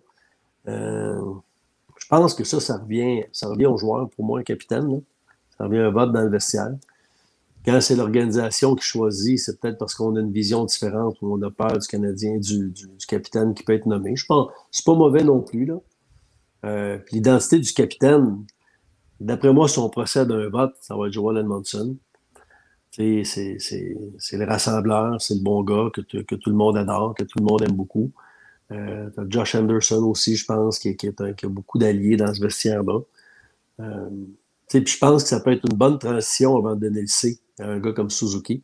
Ça va bien, il n'y a pas besoin de cette pression-là parce que le capitaine aussi, une de ses tâches, c'est d'être le porte-parole du vestiaire. Ouais. Puis quand le club perd la répétition, le capitaine, il vient. Puis il vient, puis il vient. Ça devient éprouvant là, pour un capitaine de toujours sortir soir après soir, puis venir jaser défaite après défaite, là, pendant que des fois les autres se sauvent parce que ça pèse de prendre la douche. Là.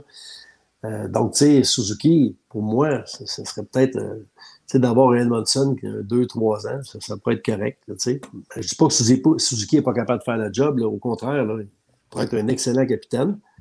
Mais pourquoi prendre le risque de lui donner ces tâches-là supplémentaires quand un gars comme Edmondson, je pense, a la maturité. Il a gagné une Coupe Stanley, il a du vécu. Je pense que ça pourrait être un très bon capitaine de transition. En tout cas, moi, c'est très personnel, il serait mon choix pour le capitaine. Puis là, tu parlais côté les joueurs. Si les joueurs votent, ça serait Edmondson. Ben, je pense. Oui. Non. T'es pas les joueurs non plus. Mais je veux dire, de mon côté, j'aimerais savoir l'organisation. Toi, t'en vois quoi de ça? Tu penses que ça serait qui si on. Ben, ça dépend, c'est quoi leur vision. S'ils se disent, nous autres, au contraire, Suzuki, ça va l'aider à grandir. Puis il va prendre encore plus de maturité, plus vite, puis il est capable de prendre ce rôle-là. Ça, je le pense aussi. Il n'y a rien de faux dans ce que je viens de dire. Donc, ça dépend de la philosophie que va avoir Jeff Gorton ou Kent Hughes ou Martin Saint-Louis. Ils vont jaser ensemble, puis il va y avoir des échanges là-dedans. Là. Suzuki, ça peut être un bon capitaine, c'est sûr aussi. Là. Le pire, c'est que là, ça détruit un peu ce qui était ma question qui tue. Normalement, je fais une question qui est drôle. Puis là, ma question qui tue, qui n'aura pas de sens. Mais pour moi, Nick Suzuki était quand même sur le stage. En tout cas, il était sur le stage pour le choix du premier tour. Fait que, bref, ma question qui tue, c'était Nick Suzuki, prochain capitaine. Est-ce que je mets un brun ou je mets un petit bleu là-dessus? Ouais, mais un rouge. On y va à mi-chemin. 50$. En tout cas, bref, ma question qui tue a été un peu détruite à cause de ça. Pas grave, ça. Mais tu sais, Suzuki aussi, c'est correct, il était en ville, c'est parfait, là, tu sais, puis c'est sûr que, tu sais, t'es choix de première ronde, premier au total, as-tu plus hâte de rencontrer Nick Suzuki ou Joel Edmondson? Tu peux pas manquer de respect à Joel Edmondson, tu sais. Il y a l'aspect de donner un spectacle aussi, puis savoir accueillir. Tu sais, on savait que Slavkovski serait pas le le teammate parfait pour Caulfield et Suzuki. Fait que pourquoi pas y présenter. Et puis pour les fans aussi, tu sais, c'est Ouais, fun exact. d'avoir Suzuki. Mais je pense que le point qui va toujours être le point, peu importe dans quel domaine, le leader, c'est celui vers qui les joueurs vont se tourner. Fait que tu regardes sur la glace comment les gars se comportent. Puis moi, quand je voyais les gars aller vers chez Weber, ils allaient naturellement vers lui. Fait que bref, si ça va vers Joel Edmondson, ça sera lui. Puis comme on mentionnait. Tu sais, un capitaine, ça peut être plusieurs types de capitaines. Sakou Koivu, c'était pas un capitaine rassembleur. Tu sais, moi, j'étais sur la route, là, puis j'étais dehors à l'hôtel, tu sais, puis ou dans le lobby, puis il partait avec Rivet, puis Surrey, puis il allait souper. C'est bien correct, là.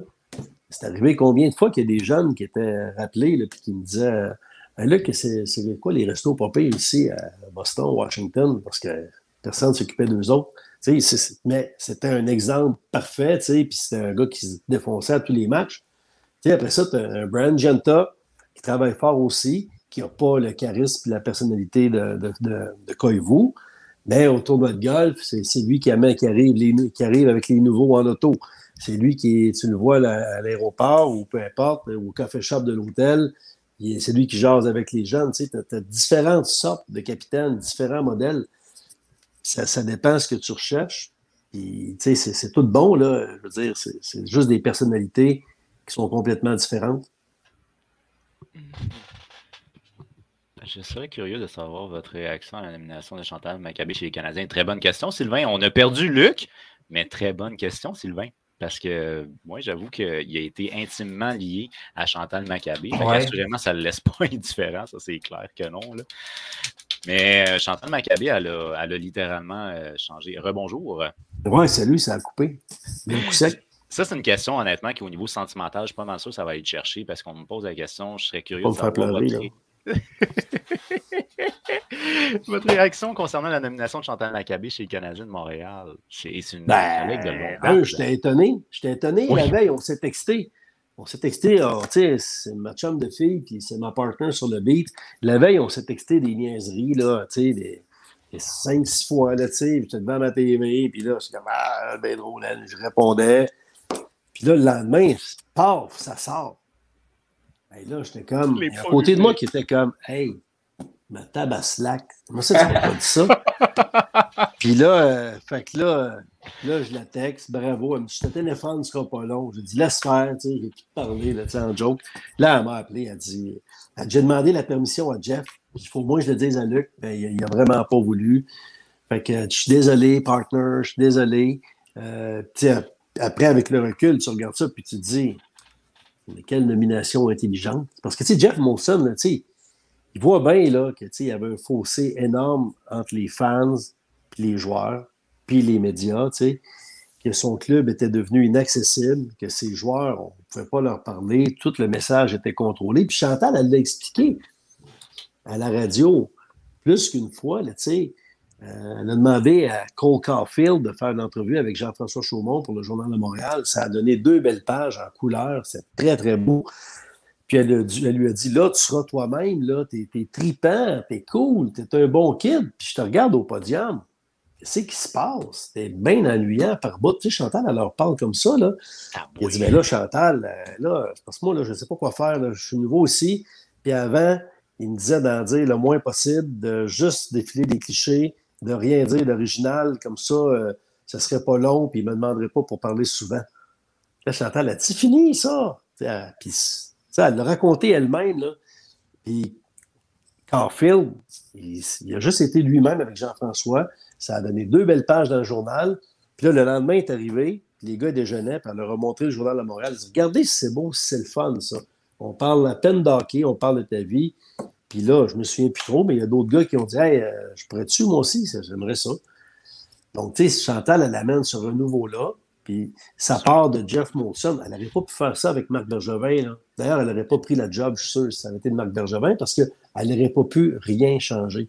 Mais elle arrive là, elle a des coups de franche, puis il y a une belle réception de la part de l'équipe, puis il y a une belle ouverture de la part des joueurs aussi qui lui font confiance. Puis en même temps, elle est capable aussi de... Tu sais, elle connaît les besoins des médias, mais elle connaît aussi les limites. Tu sais, donc, tu sais, c'est pas des oui pour tout, Chantal. Là. Elle nous dit non, souvent. pour certaines affaires, certaines demandes. C'est correct, c'est normal. C'est pas rendu un buffet à volonté parce que Chantal est là, mais les balises ne sont plus les mêmes. Je vais me permettre une petite anecdote, mais j'ai écouté le 91.9 Sport qui a changé de nom, là, je me rappelle plus, le matin. Puis là, un moment donné, Chantal Maccabé était là. Elle commence, là, responsable des communications chez le Canadien de Montréal. Elle parle de la date limite. Elle dit c'est la première fois que je suis dans la zone de guerre, puis tout ça. Puis elle en a échappé une, mentionnant comme quoi il y avait une transaction qui avait été faite. Puis bon, bref, elle n'était pas censée mentionner qu'on a essayé de transiger chez Weber, parce qu'il n'avait pas été transigé, tu sais. Fait qu'elle était comme, oups, je pense que je l'ai échappé, ça là. Mais tu vois que c'est une femme qui est à l'aise avec les journalistes, puis ben, c'est ça, elle est transparente. Il y a aussi une confiance totale de la direction, tu sais, on en parle ensemble, tu sais, on se voit plus qu'avant. Tu sais, sur la route, on va manger ensemble, on prend un petit verre ensemble au 5 à 7.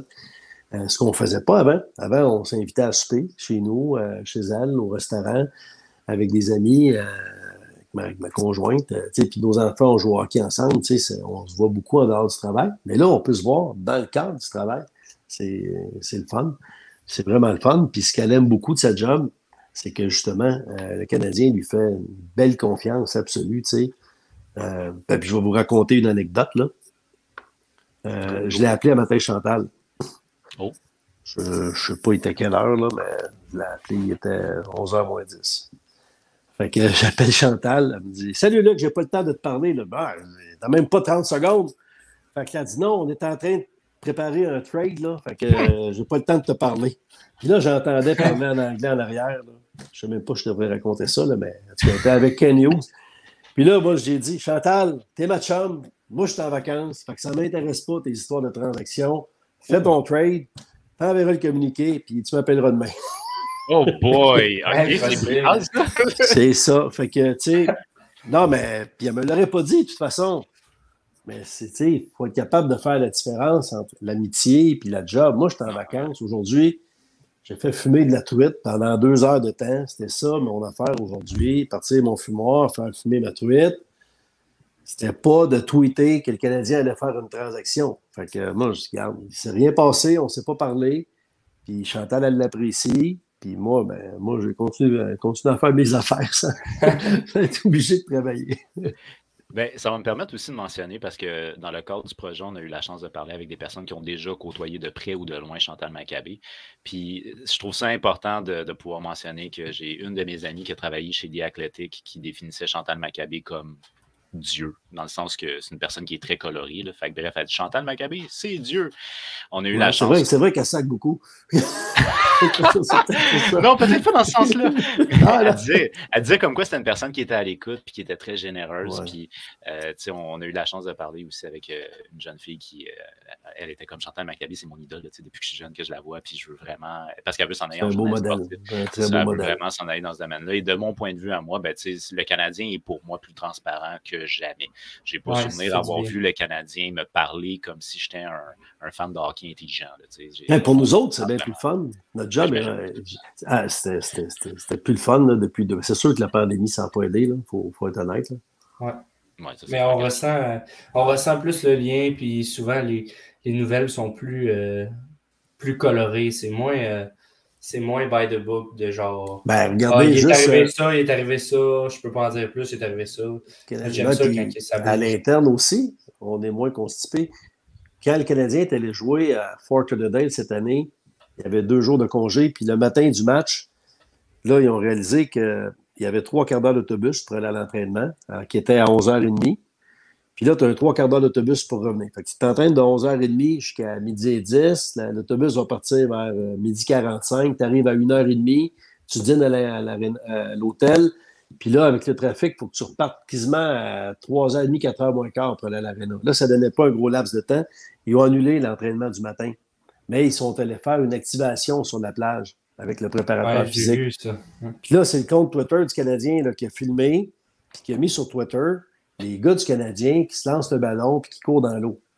Avec l'ancienne direction, le gars ou la fille qui aurait publié ça, il aurait perdu sa job. Ça n'aurait pas pu passer. Là.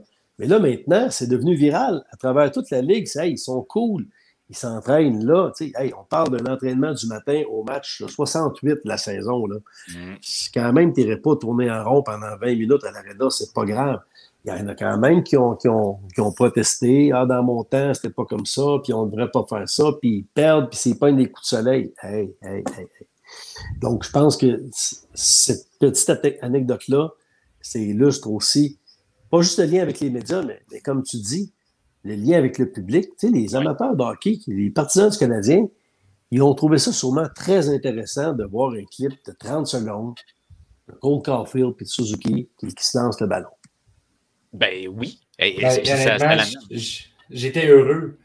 Les gars avaient l'air soudés, ils avaient l'air contents. Enfin, on voyait quelque chose qui n'est pas sur glace, qu'on ne comprend pas leur émotion sur la glace. T'sais. Oui, quand ils scorent un but, il a l'air heureux.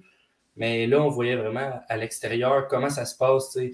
Puis je crée bien que ça se passe pas comme ça à tous les jours. C'est pas... Mais non, il y a des affaires que tu peux pas montrer. Il y a des affaires que tu peux montrer, puis ça, c'est très positif. Là. Mais très honnêtement, c'est que tu vois le côté plus humain, mettons. Là, c'est des gars qui voyagent ensemble, ils passent tout le temps du temps entre eux autres, fait qu'il y a des anecdotes. Puis ça fait peut-être, je sais pas, une vingtaine d'années que je vais suivre le hockey. Je vois des équipes américaines qui ont moins de fanbase, qui, eux, sont très créatifs, ils vont aller plus vers les joueurs sont très impliqués. Mais le Canadien était tout le temps timide à ce niveau-là. Puis là, je trouve qu'il y a une ouverture qui s'en va dans le bon sens. En tout cas, ce qui est paradoxal, c'est que le Canadien, disait à ses joueurs, obligeait de rien dire, de rien faire. Mais les joueurs, eux, via leur compte Instagram ou ceux de leurs conjoints, mettent plein d'affaires. Tu dis rien, fais rien. Mais là, après ça, on te voit en Sea-Doo, on te voit à pêche, on te voit avec ta femme au restaurant. Si tu veux savoir qu'est-ce qui se passe avec Carey Price, là, mais je suis Angela, et tu vas savoir. Ouais. Là, au moins, maintenant, il y a plus de cohérence un peu. Il y a une Julie aussi qu'on peut suivre et on peut savoir des choses. Enfin, bref, on va passer. Pas une gorgée de café. Ah, il n'y en a plus. Il reste un fond. Oh mon Dieu. Puis ça, je me rappelle d'ailleurs, on avait posé la question à Chantal quand elle avait commencé. On lui avait demandé est-ce que tu vas gérer aussi les conjoints? Puis elle avait répondu ça, c'est plus de mon ressort. Ben non. C'est ça. Ça, c'est des affaires de couple, là. C'est d'exposer des choses. Enfin bref. Anyway, je voulais pas aller dans ce domaine-là, juste pour rester tout simplement. C'est que, c'est des choses qui sont anecdotiques, mais moi, je me rappelle avoir vu genre Nick Suzuki avec une paire de bas qui avait des dessins dessus. C'est quelque chose qui est anodin. Avec Price dessus. Mais c'est que c'est anodin, mais ça rejoint les plus jeunes, puis ça démontre qu'il y a un côté humain, il y a un côté qui aime ça faire des blagues. Brendan Gallagher a venu jusqu'à il n'y a pas si longtemps, je ne le connaissais pas comme un grand farceur, mais ça a l'air d'être un gars qui aime ça faire rire les gars. Fait, le plus comique, il est parti, là, mais le plus drôle dans ce verset-là, c'est Arturi Lekonen. Ah pourquoi? C'est ce que les gars me disent, moi je sais pas. Là. Joel Armia a dit, et je cite, il est bizarre. C'était sa seule chose qu'il a dit. Fait que j'assume que ça doit être particulier à suivre. Je me rappelle l'avoir vu faire une danse à un moment donné, c'était bizarre. Mais il a l'air gentil. Il a l'air super gentil, par exemple. Mais il est plate. En entrevue, c'était plus plate. Moi, j'aimais mieux pas y parler, là, sans blague. En entrevue, là, en fait, c'est Plekanec qui avait dit quand il est arrivé, si tu veux pas parler aux médias, dis-leur rien. Rien. Yes, no, I don't know. Puis ils vont jamais te demander. Tu vas être super tranquille. Puis lui, il l'a appliqué à la lettre. Ah ben, Colin de Berne. Il dit, j'ai jamais vu plate comme c'est arrivé souvent, là. Là, puis, tu sais, des fois, là, je dis, ben non, les gars, tu sais, parce que là, avec la pandémie, c'est pas comme on rentre dans le vestiaire, puis les gars sont là. Là, on demandait qui on veut au podium. Tu sais, en fait, on suggérait. Donc, pour éviter que Chantal ou Charles, qui est son adjoint, qui est directeur des communications, reçoivent 22 emails ou 22 textos, on essayait de s'entendre entre nous. Puis là, quand il y en a un qui demandait dans le groupe, le Canon, il y a une bonne game. Je suis comme, ben là, les Canon, il y a une bonne game, mais ce sera quand même pas une bonne entrevue. Puis là, les autres, ben non, pas les Canon, pas les Canon. Puis là, il en comptait un autre, mettons, où il bloquait 2 shots. Là, comme, OK, les Canon. Puis là, on faisait les Canon. Puis là, après, sur la passerelle ou en bas, dans la salle de presse, quand on a recommencé à aller dans la salle de presse, après, on se regarde et on fait comme, on n'aurait pas dû le demander. Ouais, sa stratégie a très bien fonctionné. Et j'espère qu'il n'y a aucun joueur qui nous écoute présentement. Une question rapide. Y avait-tu parlé aussi à André Markov par hasard? Parce que Markov, il n'était pas très éloquent avec les journalistes. Non, mais Markov, il n'était pas pire des fois. Il n'était pas pire. Oui, sans blague, à la fin, il était pas pire. Mais au début, il y avait vraiment une barrière de langage. Ouais. Le plus drôle, c'est Vladimir Malahov. Vladimir Malarov, il Vas-y, nous longtemps. disait qu'il ne comprenait pas rien de ce qu'on disait, mais il avait un anglais sans accent. Mais il disait, I don't know me, you know, Russian, no, I don't know, no English, it's tough, tough, tough, I don't want to talk. Ben, il parlait, il était impeccable. OK, c'était sa technique. OK. Il voulait juste pas parler. Alex Delcourt pose la question, quel conseil donneriez-vous à la jeune génération de journalistes sportifs? Ben, si je regarde, ce qui m'a beaucoup servi, moi, là, c'est de m'être impliqué. Je pense que ça peut être bon dans plusieurs professions. Tu sais, tantôt, je parlais qu'au secondaire, là, je suis dans le journal étudiant, puis à la radio étudiante. Bon, ben ça m'a ouvert les portes de la radio communautaire. Là, j'ai fait de la télé communautaire. Là, on parle de temps qui était investi bénévolement, par passion. Là, après, je m'en vais étudier en ATM, rendu en art et technologie des médias à Jonquière. J'apprends qu'il y a un club Midget 3 qui arrive et qui se cherche un relationniste. J'applique sur la job. Je deviens relationniste, donc, du Midget 3. Je voyage avec le club. Je transmets toutes les infos qu'un relationniste transmet aux médias, tout en étudiant. Fil en aiguille, je connais tous les journalistes sportifs du Saguenay. Je deviens annonceur maison des SAG parce que l'annonceur s'en va quelque part au mois de janvier. Là, j'avais un petit chèque, je pense, c'est 35$ par game pour les matchs présentés au Centre Georges Vézina. Donc après, quand je suis arrivé sur le marché du travail, j'ai envoyé mon CV. J'avais déjà une expérience qui n'était pas une expérience professionnelle, mais j'avais déjà de l'expérience. Puis je pense que les patrons, quand ils regardaient le CV du petit cul qui sortait du cégep, ils se disaient, OK, il a le même diplôme que l'autre à côté, mais sapristi, c'est un vrai passionné. Si je regarde ce qu'il a fait, qui n'était pas rémunéré, qui s'était impliqué, tu sais, puis ce que je donne comme exemple, ça peut être bien des affaires, là, ça peut être un club de football, ça peut être un club de basket, ça peut être une association de patinage de vitesse, ça peut être une radio communautaire, une télé communautaire, ça peut être écrire des textes sur un site web. Maintenant, il y a plusieurs blogs, ils cherchent des collaborateurs, puis ils se payent des peanuts des fois, ou des fois, c'est pas payé, mais ça peut être un podcast, ça peut être 1000 affaires. Tu as 1000 options de pouvoir t'impliquer pour démontrer que tu es un passionné puis que tu aimes ça, puis tu prends de l'expérience. Ça, c'est un conseil que je donne. L'autre affaire, c'est essayez pas d'être spécialisé. Tu sais, moi, quand je suis arrivé à RDS, là, je pouvais couvrir tous les sports. Puis dans la salle des nouvelles, on avait des satellites de partout. Puis pour remplir Sport 30, moi, là, j'arrivais le samedi, là, puis je pouvais faire des résumés de ski alpin masculin, féminin. Ça peut être du tennis masculin, féminin. Ça peut être du golf senior, de SPGA.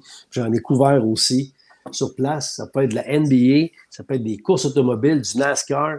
Ça peut être plein d'affaires. Mais trop souvent, les jeunes qui arrivent, des fois, ils trippent hockey. Puis ils veulent faire juste du hockey. Puis c'est correct, mais là, tu ne pourras pas après ça aller couvrir l'Alliance ou faire d'autres choses, ou tu vas y aller, mais tu ne seras pas à l'aise de faire des entrevues. Essaie d'avoir des horizons élargis sur plusieurs sports. Après, des fois, le destin se charge de t'envoyer dans une spécialisation. Mais au début, quand tu arrives, il faut que tu sois capable de toucher à tout. Ben oui, puis l'amie que j'ai parlé tantôt, c'est la même chose qu'elle avait faite parce qu'elle aimait beaucoup le tennis. Fait qu'elle couvrait. Bon, au début, elle travaillait comme bénévole pour l'Omnium du Maury, je pense. En tout cas, l'Omnium du Canada. Elle travaillait comme bénévole. Éventuellement, elle a commencé à couvrir pour, je crois, la presse canadienne. Et éventuellement, la presse canadienne lui a demandé si ça pouvait être intéressé de couvrir d'autres sports. Là, elle a commencé à couvrir un petit peu de hockey. Éventuellement, ça lui a permis d'être embauchée à LNH pour le site web. Après ça, elle s'est ramassée à The Athletic. Fait que, bref, elle a commencé avec le tennis pour se ramasser finalement, couvrir le Canadien sur le beach. Ça a changé complètement. Ah oui, c'est clair. Sinon, vu que vous avez tu as quand même connu les débuts de RDS, une boîte en communication qui se lançait, quel conseil qu'on donnerait à un média qui serait un média qui commence puis qui voudrait éventuellement grandir? Ben, essayer d'être créatif et pas se prendre au sérieux. Il n'y a personne à RDS qui va inventer le prochain vaccin. Donc, des fois, je trouve que dans la profession, il y a pas mal de monde, des fois, qui se prennent au sérieux. Puis nous autres, on est tous remplaçables. Là. Demain, si mon boss stand ma face avec mes lunettes, mon gros nez, mes grandes oreilles, puis mon accent de Shawinigan, il met une autre personne à ma place, il n'y aura pas des moins bonnes cotes d'écoute, puis le public ne sera pas moins bien servi. Donc, il ne faut pas essayer de se penser important. Là. C'est les joueurs, les gens regardent Sport 30, parce que moi, c'est pour Sport 30, là, pour le service des nouvelles, puis 5 à 7 que je travaille. ils n'écoutent pas le sport le 5 à 7 parce que c'est moi qui vais aller parler du Canadien. Ils écoutent parce qu'ils savent qu'ils vont entendre parler du Canadien puis qu'ils vont avoir toutes leurs nouvelles. C'est sûr que pour Fred et Yannick, c'est les animateurs. Eux autres, c'est différent. Il y a probablement des gens qui regardent l'émission pour eux, puis je peux les comprendre parce qu'ils sont vraiment bons. Mais je parle des journalistes. T'sais, autant que Jean-François Chaumont puis Jonathan Bernier sont parmi les meilleurs de la profession, je pense pas qu'il y a personne qui achète le Journal de Montréal parce que le texte est signé par Joe Byrne ou par Jeff Chaumont. Ils sont bons, ils sont impeccables, mais il ne faut pas penser que c'est nous autres qui fait le show. Je comprends. Ma question est en plus, par exemple, la boîte, donc RDS. Ouais, RDS commence. C'est ça. Donc, soyez créatifs, amusez-vous, prenez-vous pas au sérieux. C'est là j'ai dérapé, parce que des fois, je trouve que dans la business, je trouve qu'il y en a qui se prennent au sérieux des fois. Oui. Excusez. Non, mais... Ça méritait d'être dit. C'est ça. Ce qui avait à être mentionné était mentionné. On a eu la chance d'avoir des accréditations médias pour couvrir la Coupe Mémoriale cette année. Puis de nos membres ont rencontré différentes personnes dans l'univers des médias et c'est pas tout le monde qui était aussi ouvert que d'autres. On va dire ça. Tu sais, mais ça arrive des fois, moi, peut-être des gens qui ont déjà dit hey, Gélina, il était-tu bête? Tu sais, des fois, on est dans notre tête, on pense à nos trucs ou tu sais, puis c'est déjà arrivé que je me fasse dire ça sur des joueurs de hockey. Hey, un tel, je l'ai croisé, je t'ai dit qu'il n'est pas fin. Je suis comme, pardon, c'est un des plus gentils qu'il n'y a pas. Hey, non, il sortait de la pratique, puis je l'attendais, puis il m'a signé un autographe, ça a pris 30 secondes, il ne voulait quasiment pas nous parler. OK, mais ça se peut qu'il venait de se pogner avec sa blonde, ça se peut que son coach te dise qu'il ne jouerait pas le soir, il peut avoir 1000 affaires, donc des fois non plus, il ne faut pas juger, il ne faut pas avoir des perceptions trop facilement. Il y avait des réputations aussi, parce qu'on a parlé avec d'autres équipes aussi, fait on savait à quoi s'attendre concernant certaines personnes, puis bref, on a passé à autre chose tout simplement, ayez du plaisir. Voilà. Là où la vie est belle. Ben exactement, c'est un bel événement. Personne dans nous trois qui va inventer le vaccin ce soir, les gars. Je ne veux pas vous manquer de respect. En tout cas, fiez-vous pas sur moi. Non, moi non plus, mon Dieu. Écoute, c'est pas moi qui va se prendre au sérieux, mettons, pour des discussions en lien avec, mettons, le hockey ou des choses comme ça. Ma vie en tant que telle m'appartient. Ça, c'est quelque chose que je me prends au sérieux. Mais pour ce qui est tous de professionnels, on a du fun, c'est ça l'important, avoir du plaisir. Puis, comme on le mentionnait en début de show, je pense que ça paraît. Quand le monde a du fun ensemble, ils sont plus créatifs, sont plus motivés. Puis, ben, éventuellement, c'est ça qui fait que tu vas te démarquer, la créativité, d'être régulier. Mais bref. Est-ce que tu aurais une dernière question, Émile, avant qu'on se quitte? Parce que ça fait déjà plus d'1 heure qu'on retient Luc avec nous. Ah, vous ne me retenez pas, les gars, on est correct. Alors, Luc était parfait. Tu as tout répondu. Tu es mon idole de jeunesse. Seigneur, je ne m'attendais pas à ça. Ah non, mais il a été parfait à la hauteur de ce que je m'attendais. T'es bien fin. Merci, les gars. Ben, très honnêtement, moi, j'avais commencé à te voir à RDS, puis je me rappelle de RDS, c'était des petits points jaunes là, pour le RDS. Ouais. Ça fait longtemps, là. Puis je me rappelle que le matin, j'écoutais moi. Non, je n'ai pas de souvenir de ça, du vieux logo. Je n'en ai pas dans mon bureau. Moi, là, je ne suis pas un gars qui garde ses reliques. Souvent, je fais comme ah non, ça, j'aurais pas dû l'acheter. En tout cas, c'est sûr et certain que si tu as, exemple, un gilet de signé, exemple de Maurice Richard ou quelque chose dans le même, ce serait une idée de le garder. Oui. Ben là, j'ai un cadre de Jean Béliveau en arrière. Là. Ah, ben aussi, ça fait l'affaire, écoute, amplement. Mais mon plus beau souvenir, c'est le match des étoiles à Dallas. Ils nous avaient donné, les médias qui couvraient ça, un chandail chacun. Un chandail là, à 300$.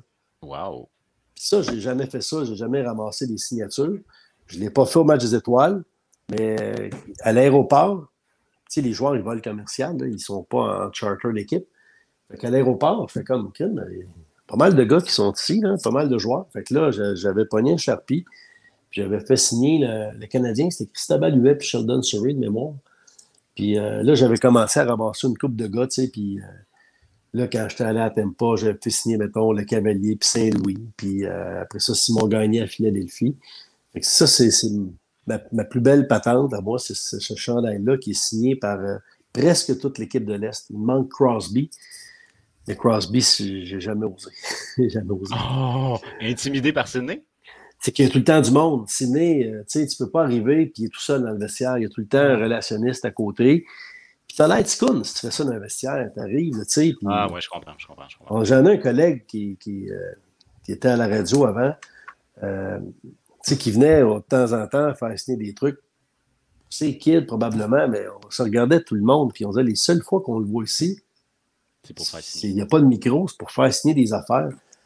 Fait que je trouve que ça fait pas professionnel. Donc, puis j'avais déjà pensé demander à un de ses chums, dans le temps, avec les Pingouins. Puis ce gars-là, une année, dans la préparation à la demande, pendant qu'on jasait, il m'avait dit oui, ma mère, elle m'en apporte souvent des affaires pour que je les fasse signer par Sid. Puis là, moi, là, je ne les fais pas signer là, parce que je suis ben trop gêné. Fait que je me suis pratiqué, puis j'ai mis son autographe. Puis j'ai apporté à ma mère. Non. Je vous dirais pas que c'est André Roy qui m'avait dit ça, là, ça serait pas fin. Oh mon Dieu, fait que ça veut dire pour avoir dit ça. Mais il était peut-être pas sérieux, hein, André, c'était un clown, peut-être qu'il disait ça en joke, là, probablement. Oui, c'est bien. André Roy, c'est un personnage en soi. C'est le gars le plus drôle que je connais au monde. Laisse faire PA Méthode, Louis-José Hood et compagnie. Le gars le plus drôle André Roy. Au monde, c'est André Roy. OK. Ça fait un beau message de fin. Mais écoute, merci beaucoup, Luc. C'était super agréable de te jaser. Puis, merci pour ton temps. Honnêtement, on a dépassé un peu la limite, mais quand même, en fait, c'est pas un problème pour toi, mais c'était très apprécié. Puis moi aussi, je vais dire la même chose qu'à Émile. Continue ton beau travail. Moi, je t'entends souvent à la radio, entre autres, puis au RDS aussi. Puis moi, j'aime beaucoup l'approche que tu as, qui est une approche qui est ouverte, information respectueuse. Je me sens pas agressé parce qu'il y a des fois, il y a des commentateurs que je trouve agressants. Pas avec toi. Continue ça, j'adore ça. OK, ben merci les gars, c'était bien le fun. Puis bonne chance pour la suite de votre podcast. Merci beaucoup, bye-bye, passez une bonne soirée. Alors, Émile, comment ça s'est passé ton entrevue? Écoute, c'était le fun. Il jase, et je peux l'écouter des heures. Ouais, il y a comme un bagage de vécu qu'on n'a pas. Ouais, mettons qu'il y a un petit peu plus d'expérience, de vécu, de choses. Puis Non, c'était bien le fun. Il est super ouvert aussi, tu sais. Il a parlé de sujets que peut-être que quelqu'un aurait dit je préfère pas m'avancer là-dessus ou peu importe. Il n'y avait rien de trop tricky, mais il a été très ouvert à l'image de Kent Hughes. Oh! J'aime le lien. J'aime le lien qui nous amène vers le lien de fin. Ben écoute, honnêtement, ça a été un gars qui a été hyper généreux, très ouvert, très respectueux, puis moi, honnêtement, il nous a donné tout le temps qu'on voulait. Fait que, bref, une personne que j'ai vraiment apprécié rencontrer. Ça a été très agréable. Fait qu'Émile, ben écoute, on se tient au courant. Là. On a un dernier show qui s'en vient pour la première saison. Fait que bref, on continue à suivre pour. Oui, exactement. Puis sur le alacoupe.ca. Je te souhaite une belle fin de soirée. Merci beaucoup d'avoir été là. Émile. Merci beaucoup. Et pour vous à la maison, je vous rappelle que le show va être disponible en rediffusion. C'est samedi en après-midi. Il va être disponible sur YouTube et Spotify, toujours au nom d'À la Coupe. Vous pouvez nous suivre sur nos différentes plateformes et je vous invite à aller faire un petit tour sur le alacoupe.ca si vous voulez voir des textes, que ce soit des textes d'actualité, des entrevues, ainsi de suite. Il y a des belles choses qui s'en viennent, je vous le promets. D'ici là, je vous souhaite une belle fin de soirée et on se revoit prochainement. Bye!